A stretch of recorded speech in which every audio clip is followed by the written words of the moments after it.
Welcome to Shoot Me Straight, Dave Fields. Today we don't have Eddie Gallagher with us. He is at a male modeling competition up in New York City. He likes to do that on the side.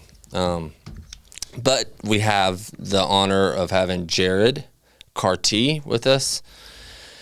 He has been a dear friend to me. We've met probably 4 years ago. We met in 2017. Oh, wow. First time. Yeah, in a pool in Hawaii. Hawaii, that's right. And a while back. Yeah. And then we moved down here to Gulf Coast, May of 23. So just about 2 years since we moved here. Yeah. Hey, give some background where you grew up. So I grew up in rural Alabama, about an hour north of Mobile, Alabama, a little town called Leroy, a town of around 600 people. Grew up in small town. Sports is about all you had to do. I was the youngest of three kids. My brother's 8 years older than me. My sister's 4 years older than me. Grew up going to church. When I was 8, I remember I was at Vacation Bible School, and this kid named Chad came up, and I remember in Vacation Bible School we were looking at a comic strip in a comic book, and it depicted a scene in hell. And I just remember looking at it and thinking how scary it was. And Chad came up. He'd been downstairs, and he was like, hey, if you go talk to the pastor. And I remember his name was Pastor A.O. McGill. He's like, if you go talk to the pastor and agree with everything he says and pray a prayer at the end, you'll go to heaven. And at 8 years old, I was like, give me that ticket. So I did. I went down there and I talked to him, agreed to everything he said, and I believed in God. I mean, I believed in God. I believed that Jesus, that he died on the cross and that he is capable of saving me from my sins. But my mind at that point was just, all right, if I go down here and say this prayer, then I'm good.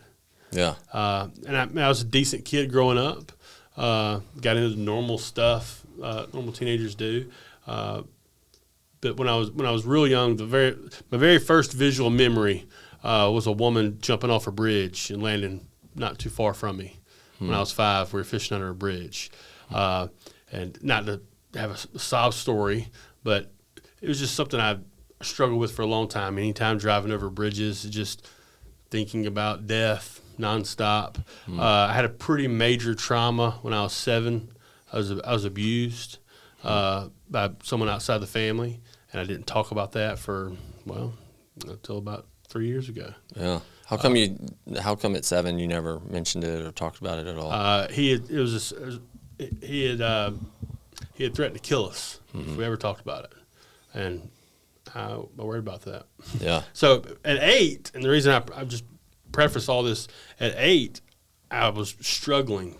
Yeah. And when I saw the comic strip, and when I started worrying about eternity, I was just scared to go to hell. Yeah. Now, I lived a pretty normal life as a kid growing up. I told you, playing sports, grew up going to church, but never did I know God. It was just kind of a head knowledge of God and hoping and believing. I would pray when someone needed to score a touchdown or when someone had cancer, I would pray. So literally throwing Hail Marys, hoping God would hear me. But when I went off to college, I went to Troy University.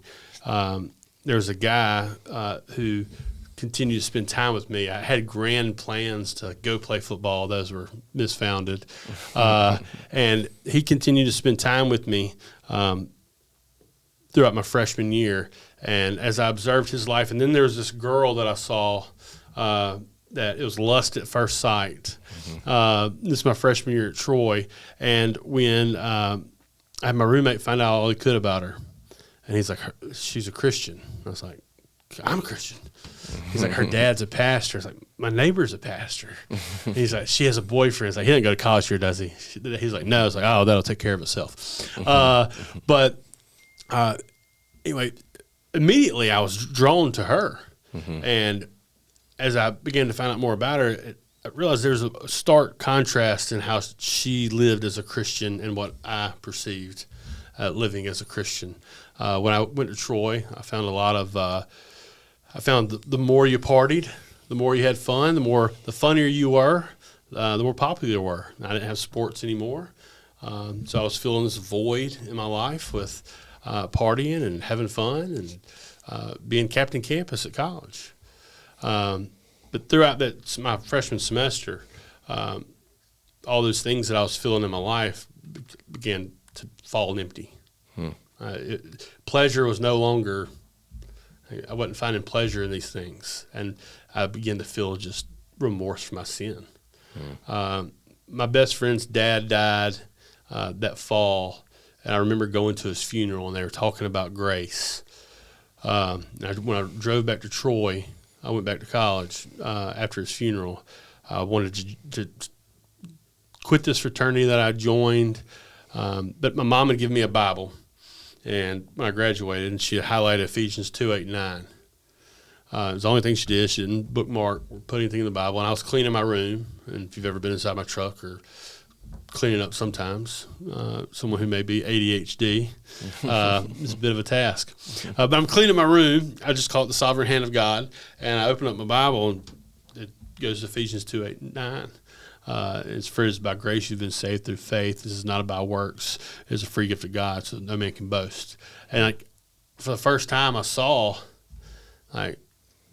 it's not about my good outweighing my bad. But again, the emphasis was on grace. When I read the scripture that day, and I called Brian, I said, "Hey, can you come walk me through this?" And he came over to the dorm and was explaining grace to me, and it's something given to me that I didn't deserve. And it took me to Romans 6:23, and it says, "For the wages of sin is death, but the free gift of God is eternal life through Christ Jesus." And I don't remember the date, but it was in November, in the fall of 2000. For the first time, I saw my sin had earned me the wrath of God, and that I needed to be redeemed. That I couldn't. It wasn't about a prayer. It wasn't about a checklist of doing things, but it was actually surrendering my will over to God. Surrendering to the lordship of Jesus, accepting him as my sacrifice on the cross for my sins. There is nothing I could do to make God love me any more than he does. There's nothing I could do to make God love me any less than he does. But it was about surrender. And I'd love to say that it was just complete surrender. But I have a track record of not doing that. So I got saved my freshman year, and immediately started pursuing this girl. And surprisingly enough, she didn't really want anything to do with me. I mean, she was a friend, but she wasn't. She called it stalking. I called it pursuit. But 2 years later, I won. I'm kidding. No, God didn't allow that relationship to happen, the dating that I wanted, because he had other intentions. I got real involved in a campus ministry, found some men to disciple me, worked on a farm where a guy named Rhett found young college students, so he worked on the farm, and as we were digging weeds out of plants, he's out there just mentoring us. Became a huge, huge part of my life. I just started pursuing God, and as I began walking with God and studying Scripture and really becoming more like Christ, God used that time to sanctify me. 2 years later, Julia finally realized, wow, Jared is an absolute catch. I'm kidding. But she eventually saw that I was who God had for her. And then the rest is history. We ended up getting married, and had 4 kids, and then we adopted our 5th kid in 2018. But early in college, in high school, I started taking pills. I had no problem. I had no problem if I was in somebody's house and there's a medicine cabinet, I'd peek in there. And whether it's my parents, they didn't normally have stuff, but if there was some pain medication, I'd try it. And then, as I said, in high school, there's a little bit of partying. Then when I got to Troy, there was a lot of partying. After I got saved, I tried to curtail all of that. And I did. I knew it was sin. I knew I was in sin. But I liked the way it changed how I felt about myself. So for years, and when I say years, I mean 20 years, there was heavy, heavy drug abuse I got prescribed. I started taking friends' Adderall in college. One to just do better on tests, but then I liked how it changed how I felt. Became laser focused, and problem is I wouldn't just take one. Mm-hmm. If one did well, what would two do? Oh, if two did well, what would three do? Did it kill me? No, I can probably do four. And as a true addict, I began to build that tolerance, and it was never enough. Mm-hmm. When Julie and we got married, I went off to seminary in North Carolina, but I quit about 3 months into it. It was getting hard, and I no longer had Adderall that I was taking from my friends in college and borrowing or stealing. Mm-hmm. And when I quit seminary, we moved back to Troy, and I went to work for the university. And when we moved there, I was working with the football team, producing the radio broadcast, and I just had this wild idea. I was like, why don't I just go to a doctor and get prescribed? So I did. And it worked. The Adderall worked. It to a great extent. But I was already a full-blown addict at this point. And it was off to the races from there. I used it to study. I used it to work. I used it always. If I was awake, I was using it. And then I would run out.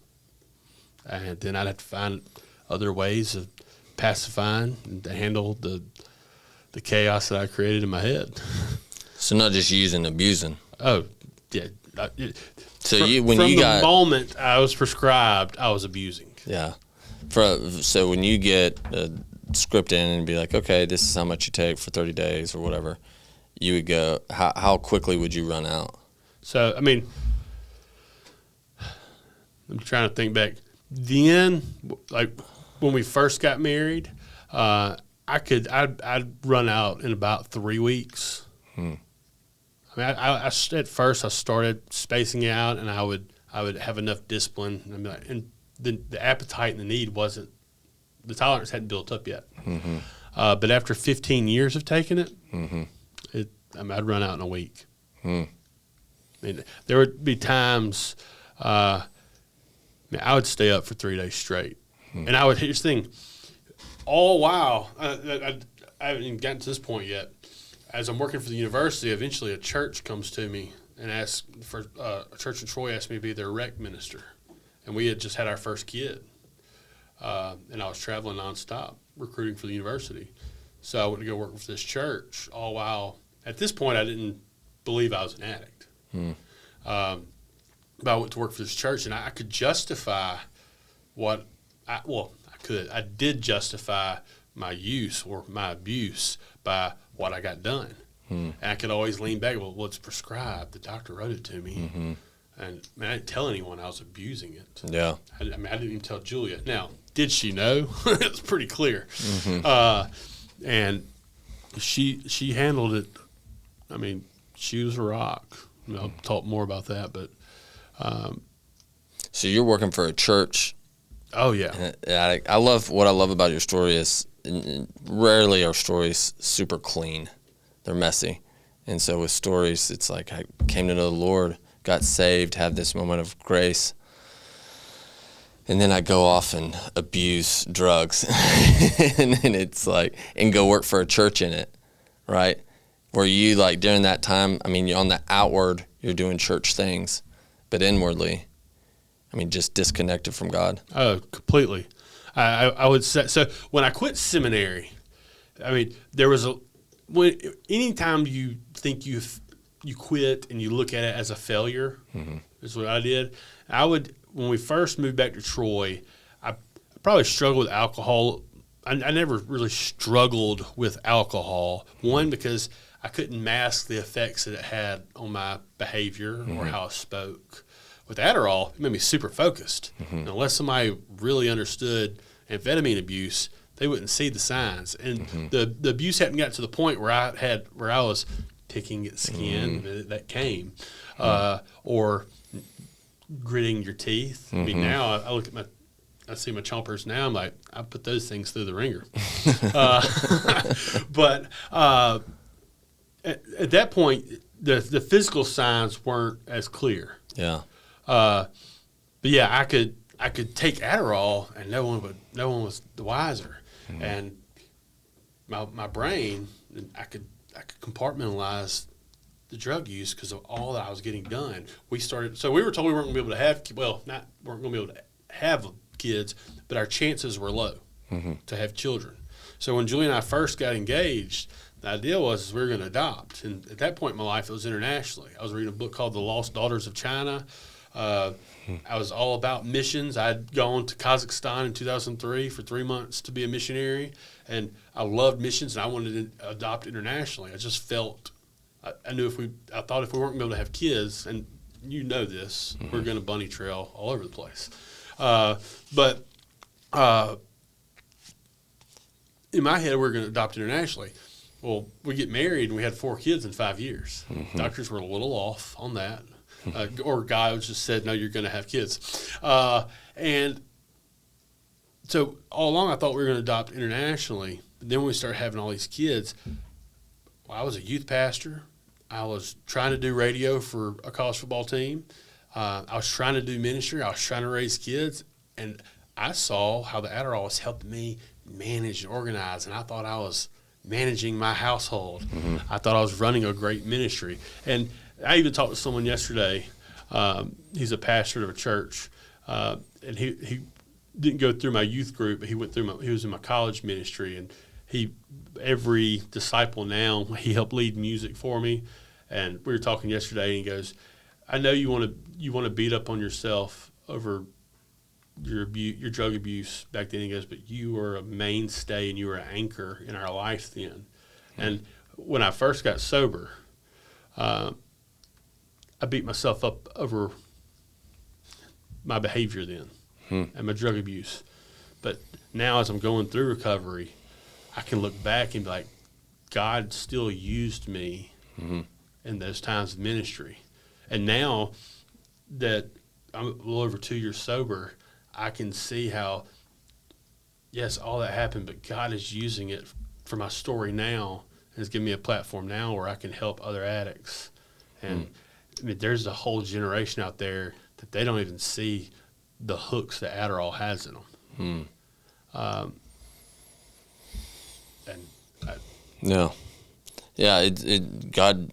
God worked through you despite you in a lot of ways. He uses broken and crooked sticks. Yeah. Did you through that time? Did you have times of like, man, I'm a fraud, like I'm doing all these external Christian things, but internally I feel disconnected from God, I'm struggling? Did you have times that you went to anyone, you said, hey, I need help, or that you got honest? All right, no. No. I mean, there were guys in my life that they knew, and but the thing is, I would never say I was an addict. I would never say I couldn't stop taking Adderall. I would say, I can stop. I can stop when I want. I just don't want to. I don't want to. This thing is, I had no desire. And I was also a liar. Yeah. And to answer your question, it was just a nonstop cycle of shame. Yeah. I mean, even going back to the child abuse, the sexual abuse, that was a cycle of shame that that was every moment of every day. Not every moment of every day, but I thought about that nonstop. And then when I found weed for the first time, oh, boy, I loved how I felt. I didn't think about any of that crap. I loved smoking weed at nighttime so I could go to sleep and I wouldn't dream about the lady jumping off the bridge. I mean, when I was young, that was my thought process, is like, if I take these pills, if I smoke this weed, I won't dream tonight. And I love that. But so you have that cycle of shame of sexual abuse, and then the shame of using while trying to be a pastor. Oh yeah, felt disconnected nonstop. I would do when we did communion. and I talked to Julia about this a lot when we were during these times, especially after I quit seminary. It was the compounded shame of, Jared, you never finish anything. You always fail. You're an addict. But I wouldn't say that. Like, deep down, I knew I was an addict. It was a continual shame. So when we did communion, I told Julia that I felt like I was doing communion. I was mourning who I was supposed to be. If that's not a messed up way of looking at it, I don't know what to say. Yeah. But I did. I mourned what I thought I was supposed to be. I had this unrealistic expectation. I never wanted to be like a mega church pastor, but I just wanted to be a pastor or an evangelist that was able to go share the gospel. And at 24 years old, I was in full-blown addiction, and I didn't even realize it. Hey, what's up, guys? If you've been following me for a while, you know I'm a huge fan and supporter of Firecracker Farm. Alex, the owner, is not only an incredible human being, but he makes an incredible product, and that is why we could not be happier that they are sponsoring the Shoot Me Straight podcast. Each guest, when they come in, will get a sample of Firecracker Farm so they can take it back and enjoy, and I can tell you, to each person that we've given it to, they have not been disappointed. You can put these, put this salt on your favorite food, favorite beverage. I've even seen people put it in their coffee. They love it. There's an assortment of heat, so if you don't like it too hot, they definitely have that taken care of with some mild flavors. And then it goes all the way to extreme heat if you like to sweat. So if you guys are interested in purchasing some, go to firecracker.farm. All right, thank you for listening, and God bless. It was just a nonstop cycle of shame every morning when I woke up. By the time our fourth was born, Lottie, is when I knew that I needed to get help. Did you ever try and quit on your own? Several times. Yeah. I can make it for 2 weeks. So to kind of try to guide the story a little better, from Troy, we went to another church in Phoenix City. And so Roman was born 2011. After he was 10 days old, we moved to a church in Phoenix City, Alabama, where I was a youth pastor, and we loved the community. Julia had an accident, and she broke her leg really bad, and we went into the can financially. We moved out to Texas from there, and I was going to finish seminary. I was going to finish seminary and work, and we lived in a house that her sister owned. Sister and her husband, and I just worked nonstop. I never got back to school. I was working 60, 70 hours a week for an ice company, and when we went to Texas, Adderall came with me.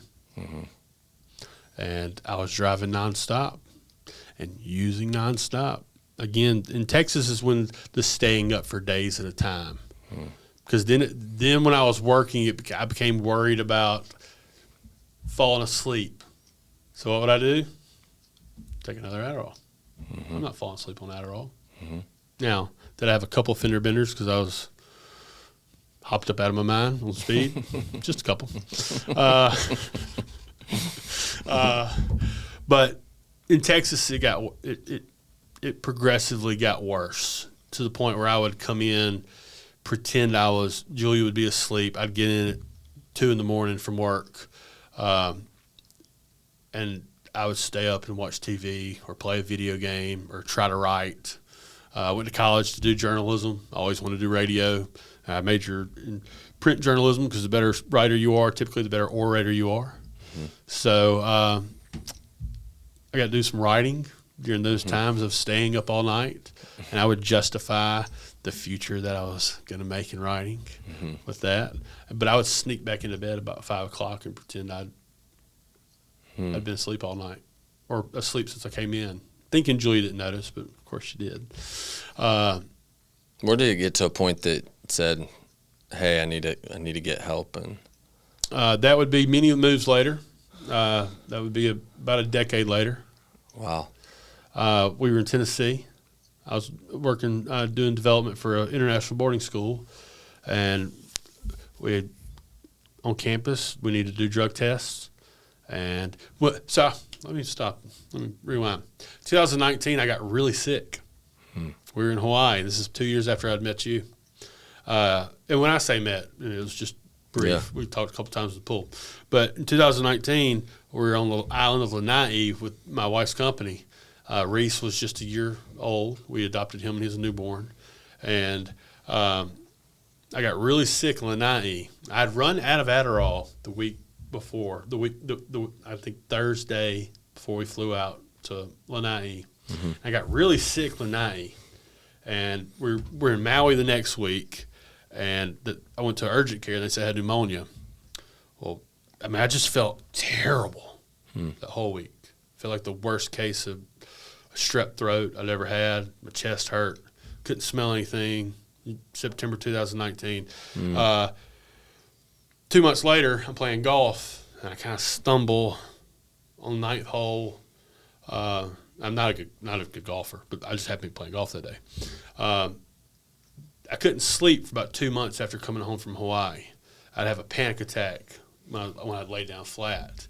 I go to urgent care. My blood pressure was astronomical numbers. They're like, you need to go to the hospital. You're about to have a stroke. Anyway, doctor comes back after a couple hours waiting, and I'm like, I get to leave now, right? And he goes, no, you don't.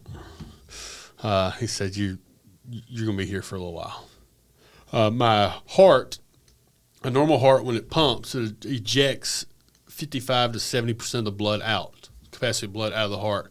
Mine was at a 7 to 10% range. I had gotten some kind of virus that attacked my heart, and it put me in severe heart failure. Now, was it the virus's fault? Virus was a factor. Was the severe amphetamine abuse a factor? Yeah, I had set the perfect playground and overworked my heart for years when I got sick. Thankfully now, my ejection fraction is 55%. Nice. I was on the cover of Heart Failure magazine. Nowhere in the stories that talk about severe Adderall abuse had any contributing factor to it.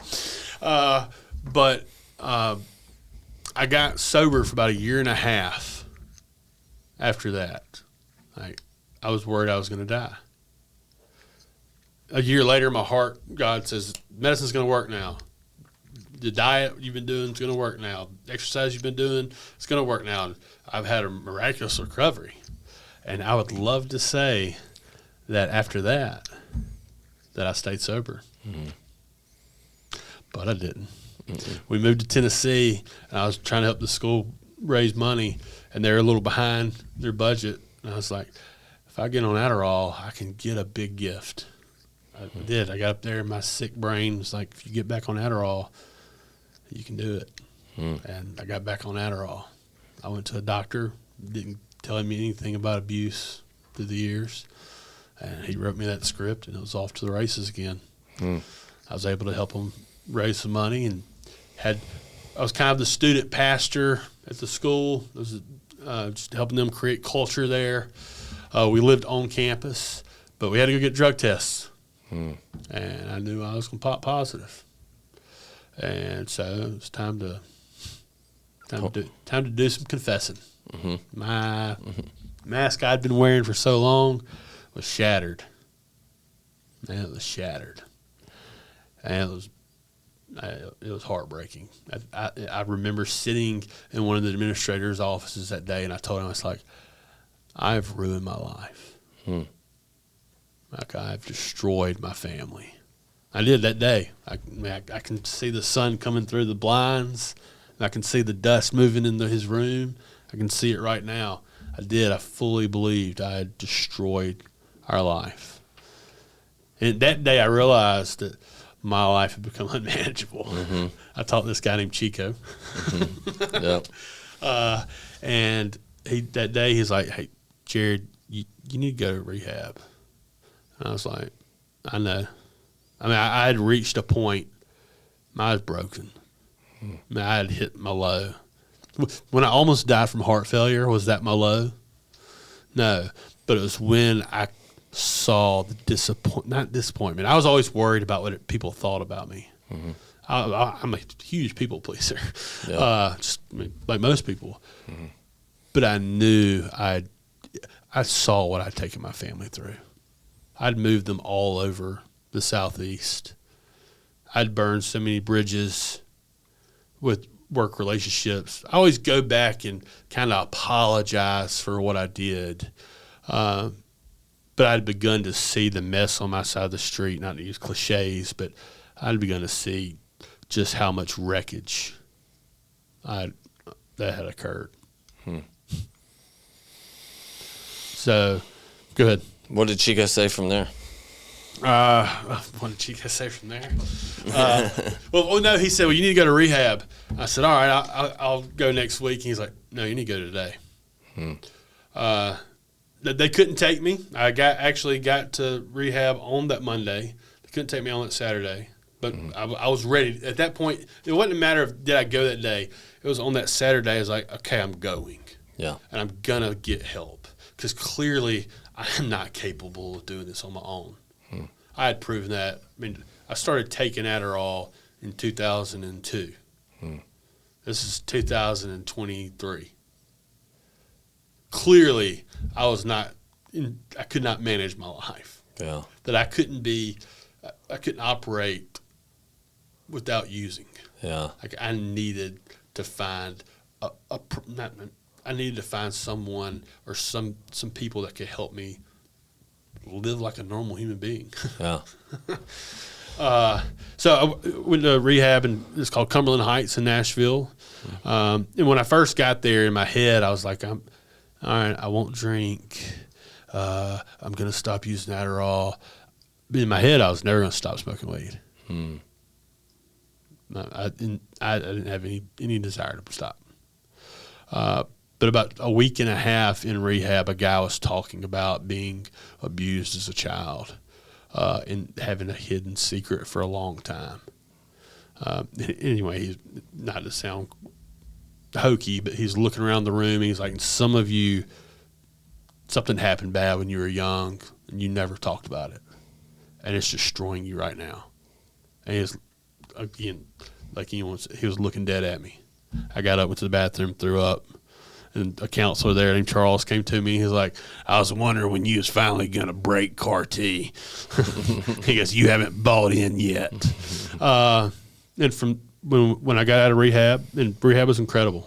I'm so thankful for it and Cumberland Heights because I realized that it wasn't just I needed to pursue sobriety, that I needed a program, but I also needed to go see a therapist. When I got out, we came down here for spring break, and I knew that I wasn't going to be able to return to the job that I had at the school. I did go back the last 2 months while our kids were in school, and I served as the janitor. I committed to working for them for a year, so I wanted to fulfill what I said I was going to do.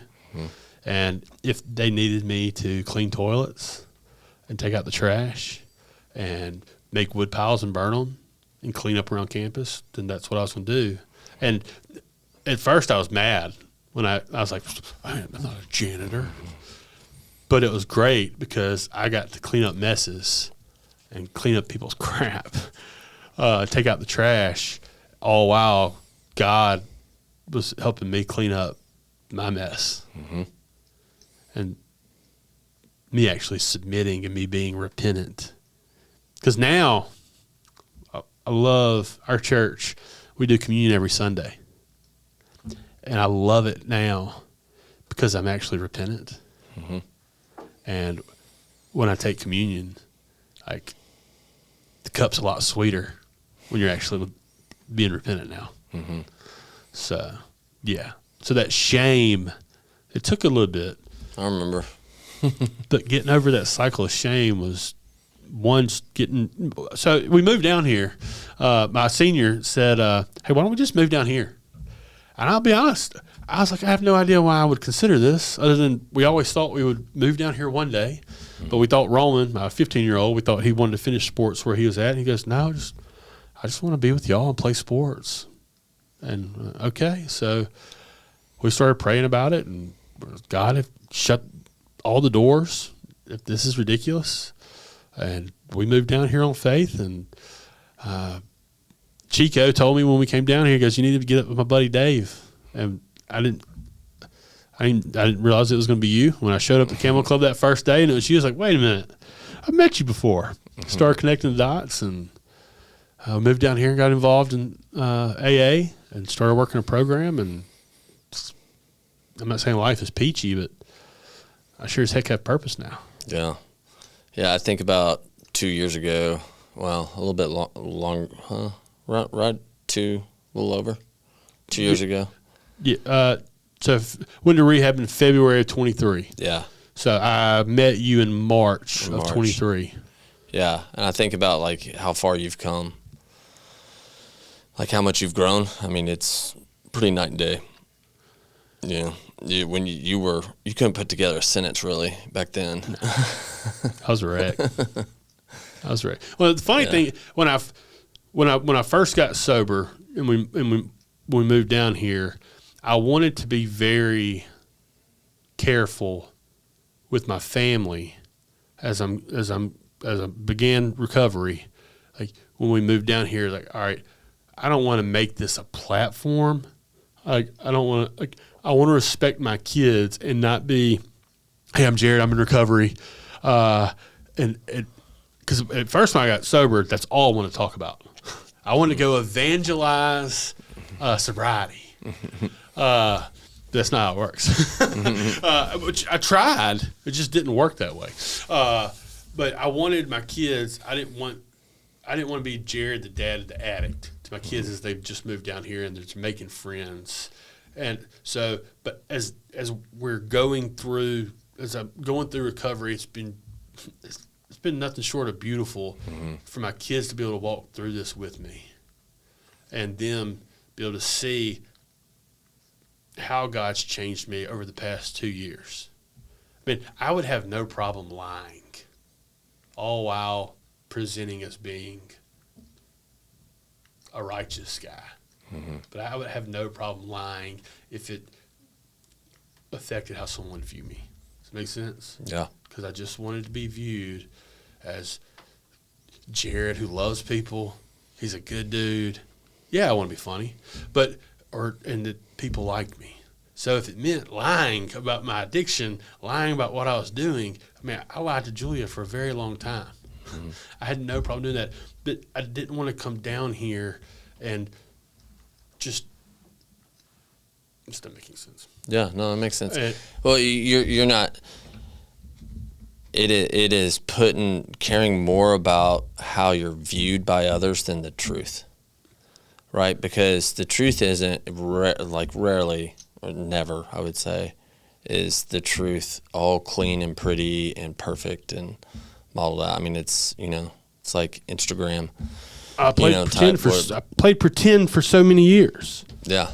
But when we moved down here, I just wanted to be careful of how open and public I was. But it was one of my favorite moments. Is probably, 8 years ago. One of my kids came to me and hey, Dad, I think it's about time you start talking about this.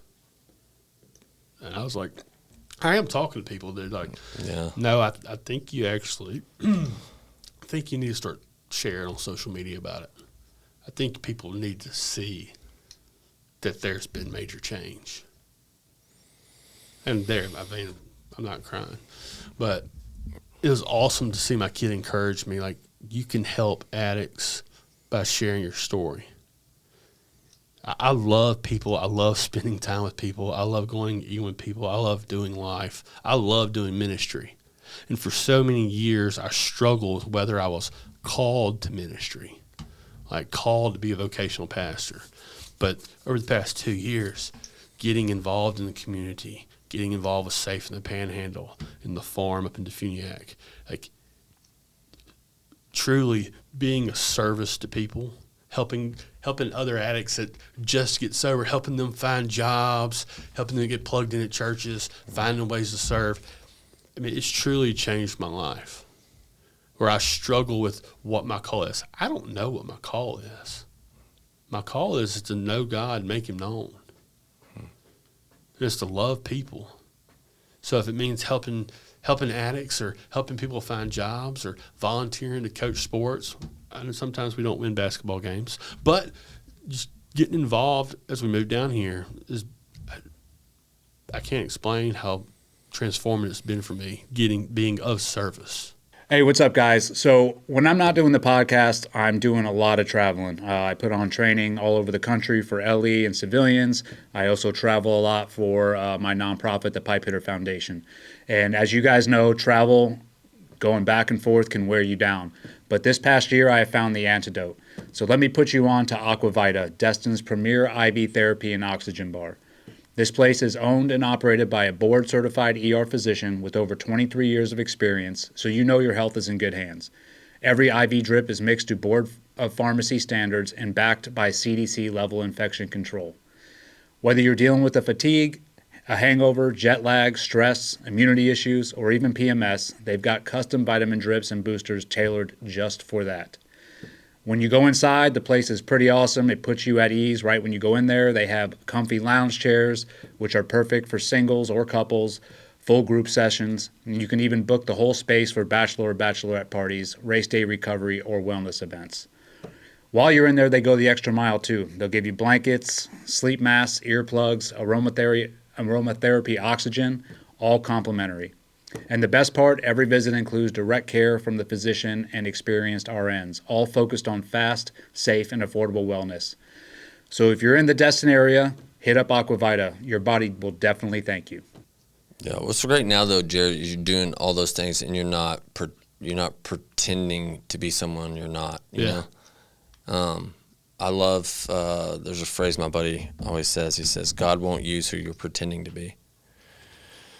You know, and it's that external look like I have it all together, or I'm doing, and it's not the truth. Yeah. One of the biggest gifts we, not just you, we give our kids is letting them see us walk through struggles and go through them and being honest and transparent. They know anyway, right?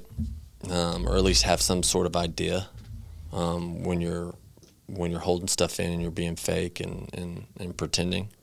Which I don't know of a single person that doesn't go through phases like that, but it's whether they stay in that instead of getting honest. Yeah. You know, when we did your fist up, I remember, like, you know, that's possibly one of for a lot of guys, it's one of the first times for a lot of guys to finally lay everything out in front of someone else.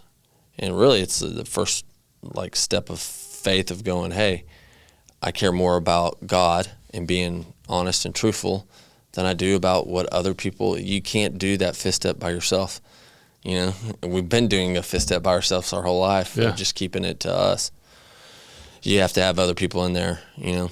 That was the first time, that was when I felt I'll be honest, the first bit of relief in my life. Yeah. Like when I did my fist step and I actually laid out with you and a couple other guys, just all the mess. Yeah, we're actually in this room. Yeah, I was actually in this spot. That was the first time that I found real relief. Yeah. There were times over the however many, I can't do math, how many years is that? 2002. I mean, let's be honest, I was 14 when it first started. Over the 20 years of heavy abuse, secret abuse. It was the first time I really felt relief from just all the shame.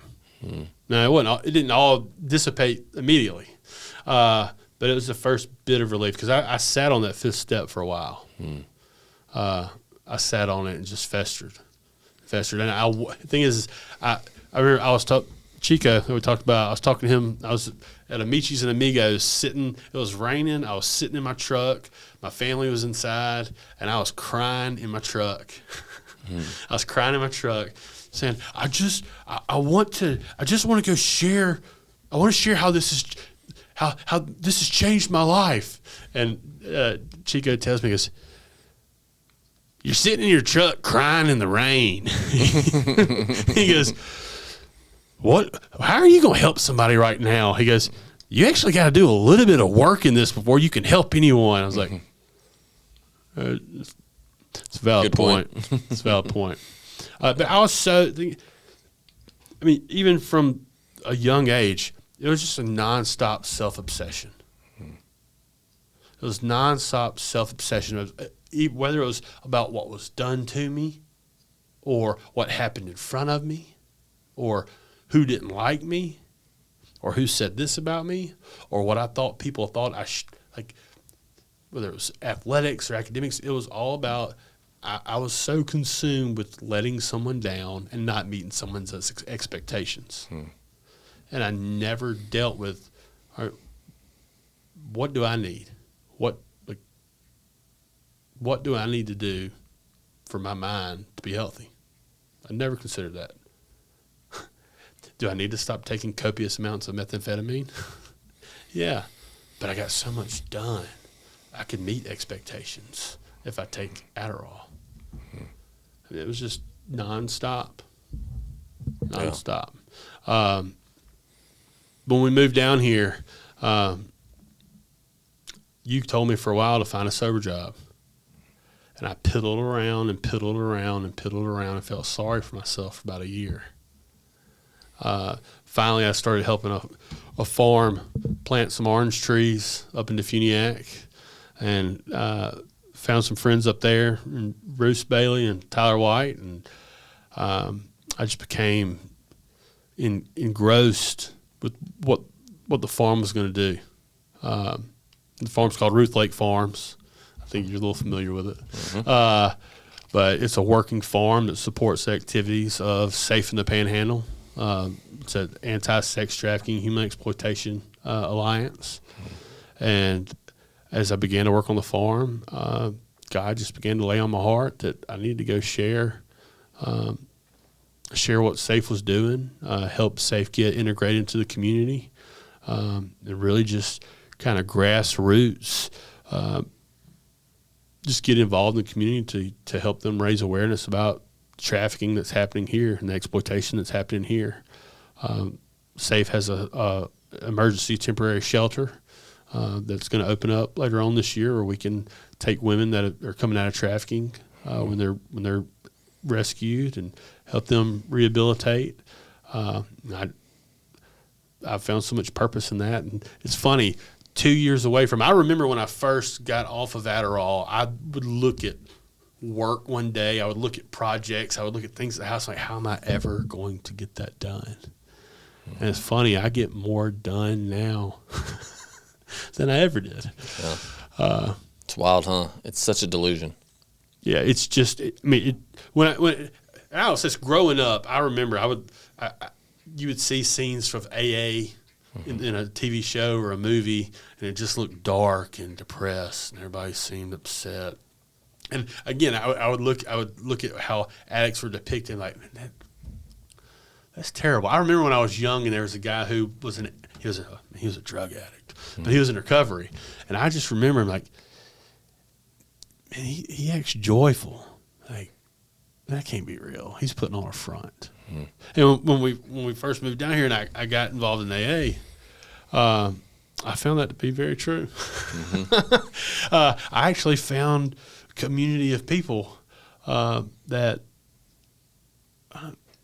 they weren't telling me what I had to do, but they were showing me, if you do this, if you listen to what we're saying, if you do what those steps are telling you, you'll actually find your life it's not on fire all the time.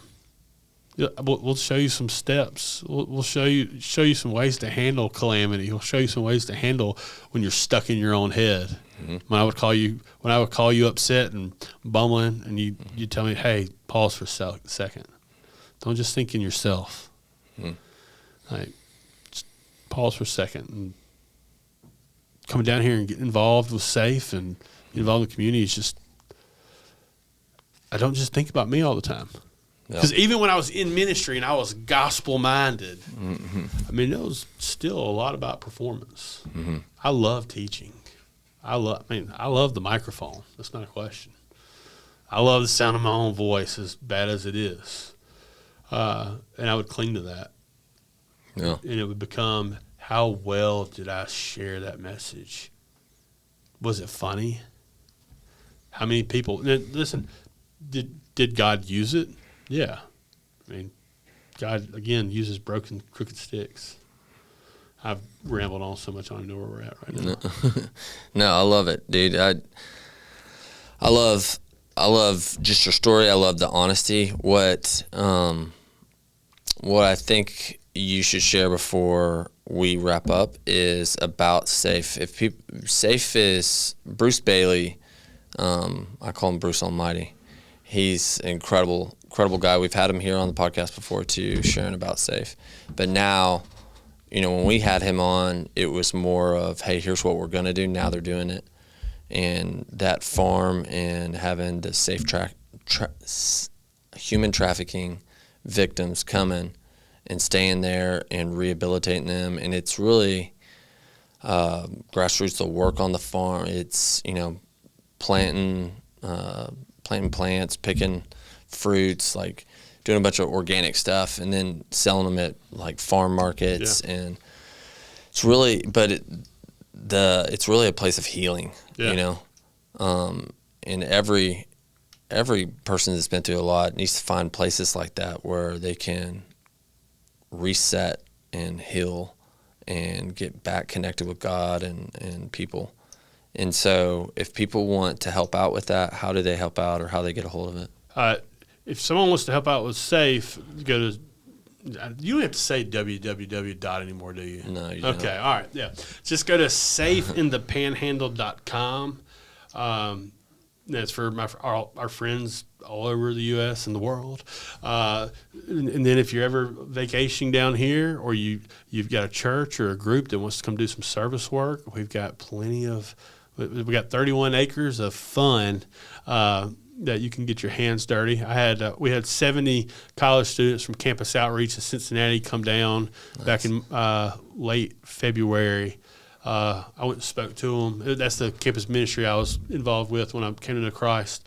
And I went and spoke to them one night and shared the gospel. And then they came up to Defuniac and they painted the fence. It's 230 sections of fence they painted in about 4 hours. Mm-hmm. Or community organizations here, if they want to come up and do a work day, I'll put them to work. There's plenty of ways to get involved. Financial charitable giving. If people have old cars that they're about to buy a new car and they want to donate a car, so that when the women come through the Safe House and they're trying to get back on their feet, we can utilize having them a car to get to be able to go to work and travel. They can call me. Yeah. I am going speaking at Rotary clubs throughout the Panhandle. And talking to DAs and sheriff's offices, just preparing them for when the farm's up and running and ready. Cool. The Safe House is ready to take women. There's a plethora of ways to get involved. Gotcha. And the website is safeinthepanhandle.com. Okay. SAFEINTHEPANHANDLE. There we go. Hey, and then if someone connects with this and, man, maybe they're struggling the same way, we'll leave your email in the description so that they can get a hold of you if they're going, hey, I'm struggling with abuse and not getting honest, and especially in the Christian church world, that's about the last place people want to get honest. There's a lot of pastors out there that they're addicts. They're secret alcoholics, and they are dealing. They're in that cycle of guilt and shame and abuse. And I can tell you on this side of it, my time with God. Then when I was using, it was all about the one time spend time with God, check it off my list day. Mm-hmm. But what I love about today is when I'm actually walking with God is. It's not that I pray so much. It's just that when I think of God, I pray. Mm. There's no checklist. Yeah, there's no checklist anymore. I would actually walk with God now. Blake Smith, one of my favorite, probably one of the more impactful quotes. This guy named Blake Smith up in Montgomery, he once said, walk with God and live in the overflow of his mercy and grace. And that's my favorite reward. Probably one of the greatest rewards that I've gotten in sobriety is that now I know that as I'm walking with God, like, He's going to use me despite my flaws, despite my sin. He's going to shine in that. And I love helping addicts see that the sacrifices of God is a broken, contrite spirit. And so when you reach that point, like, God's never left. Again, I can't do anything to make God love me any more than He does, and I can't do anything to make God love me any less. His love is constant, it's pure, and it's perfect. And all it takes is surrender. Come on. So Awesome. Thank you, Jared. thanks, buddy. Love you. Love you too. Out. Hey, what's up, guys? So, as you know, when I'm not podcasting, I'm doing a lot of instructing shooting courses, whether it's from basic to advanced. And the one product I love to see people bring to the range is a suppressor for obvious reasons, because when you shoot, you want to shoot like a gentleman. And over the course of my career and also while instructing, I have got to shoot a multitude of different suppressors, and there's only one that I really love that I stick with, and that is elevated silence. I've been shooting that now for over a couple years. There is very little to no blowback. It's definitely one of the quietest suppressors out there, and believe me, I put it to the test. They are made to last. So whether you're a seasoned shooter or new to the game, Elevated Silence has a suppressor to match your needs. Their commitment to quality ensures that each product enhances your shooting sessions, making them more enjoyable and memorable.